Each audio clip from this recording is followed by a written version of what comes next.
দক্ষিণ চব্বিশ পরগনার কুলপিতে এই মুহূর্তে উত্তপ্ত কুলপি ব্লকের এক মহিলা বিএলওর বাড়ি ঘিরে বিক্ষোভ। ভোটার তালিকা সম্পর্কিত নথি জমা ও নাম সংশোধনের ফর্ম বিলি নিয়ে ভুল বোঝাবুঝির জেরে এই উত্তেজনা তৈরি হয়। স্থানীয়দের অভিযোগ, এক ভোটারের নথি নিয়ে বিভ্রান্তির পর নির্বাচন কমিশনের পক্ষ থেকে তার হিয়ারিং এর ডাক আসে। আজ সেই ফর্ম বিলির মুহূর্তে পরিস্থিতি একেবারেই জটিল হয়ে ওঠে এবং তাকে ঘিরে বিক্ষোভ দেখায়। ঘটনাস্থলে পৌঁছায় প্রশাসন, তবে এই মুহূর্তে বিক্ষোভকারীদের সরানোর চেষ্টা চলছে। এলাকা জুড়ে চরম উত্তেজনা এই মুহূর্তে। দেখুন, দক্ষিণ চব্বিশ পরগনার কুলপি সকাল থেকে শান্ত এই এলাকায় আচমকায় বদলে যায় উত্তেজনায়। কুলপি ব্লকের মোল্লাচক এলাকার এক মহিলা বিএলওর বাড়ির সামনে জমতে শুরু করেন স্থানীয় মানুষজন। কারণ ভোটার তালিকায় সংশোধন সংক্রান্ত নথি আর ফর্ম বিলি নিয়ে তৈরি হয় বিভ্রান্তি। স্থানীয় সূত্রে জানা যাচ্ছে, এক ভোটারের জমা দেওয়া ডকুমেন্টে ছিল ভিন্নতা। সেই অনুযায়ী বিএলও প্রয়োজনীয় কাগজপত্র গ্রহণ করলেও নির্বাচন কমিশনের পক্ষ থেকে পরে ওই ভোটারকে হিয়ারিং এর জন্য ডাকা হয়। নাম সংশোধনের জন্য কিছু নির্দিষ্ট ফর্ম আসে, যার কিছু অংশ গতকাল বিলি করা হয় আর আজ বাকি ফর্ম বিলি করার কথা ছিল। কিন্তু সেই ফর্ম বিলিকে ঘিরেই ছড়িয়ে পড়ে ভুল বোঝাবুঝি। বিক্ষোভকারীরা চিৎকার চেঁচামেচি শুরু করলে পরিস্থিতি দ্রুত উত্তপ্ত হয়ে ওঠে। আতঙ্কিত বিএলও কুলপি থানায় খবর দেন। খবর পেয়ে ঘটনাস্থলে পৌঁছায় প্রশাসন ও পুলিশ। এই মুহূর্তে পরিস্থিতি নিয়ন্ত্রণে আনার চেষ্টা চলছে। প্রশাসনের পক্ষ থেকে বিক্ষোভকারীদের সরিয়ে দেওয়ার তোড়জোড় শুরু হয়েছে। ঘটনার পর মানসিকভাবে বিপর্যস্ত ওই মহিলা বিএলও কোনো মন্তব্য করতে চাননি।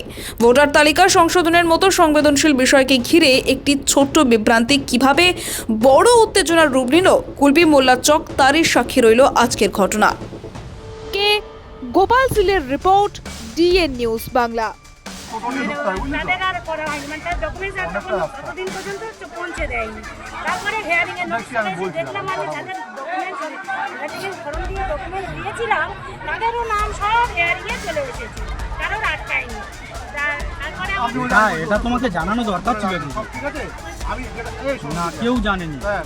বাবার নাম আই কার্ডে আছে গাজী আকবর, তারপরে সমস্ত ডকুমেন্টস আধার কার্ডে আছে আকবর আলী গাজী, তারপরে সব জায়গায় আছে আকবর গাজী। একটা ডকুমেন্টসের জন্য আমার বাবা হজ করে এসছে, পাসপোর্টেও করেছে সেই আকবর গাজী। সব তথ্য দিয়ে আমরা জমা দিয়েছি। সেইগুলো আমরা যারা 2002 সালে আমাদের ভোটারের বয়স হয়নি, এবার তারপরে আমি আমার আরও দুটো ভাইয়ের বয়স লাস্টে গিয়ে ভোটারটা হয়েছে। এবার আমাদের 3 ভাই বোনকে ফিরে এসছে। এখন সেইগুলো ফের ডকুমেন্টসগুলো এতগুলো ডকুমেন্টস জমা দেওয়ার পরে আমরা জানছি যে বিএলওর আমাদের একটা কাগজ দেয়নি। এবার ওনার বাড়ি ঘেরাও করা হলো।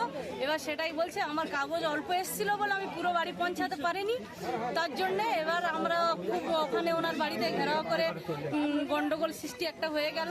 তারপর পুলিশ এলো, বিএলওরকে নিয়ে চলে গেল থানায়। 800 আমাদের সমস্যা কালকে আমার নিজের সমস্যা দেখা দিয়েছে। বলছে আপনার হচ্ছে কারে 8 ভাই বোনে, আমরা 8 ভাই বোনে, তাইলে আমার বাবা কবরে চলে গেছে, আমার বাবাকে ডাকতে হবে যে 8 ভাই বোনে কি জন্য। এবারে যেহেতু আমরা কাগজপত্র সমস্ত সব কিছু দিয়েছি, দিতে এবারে বলছে যে মোটামুটি ফের আবার একটা কাগজ গণ্ডগোল।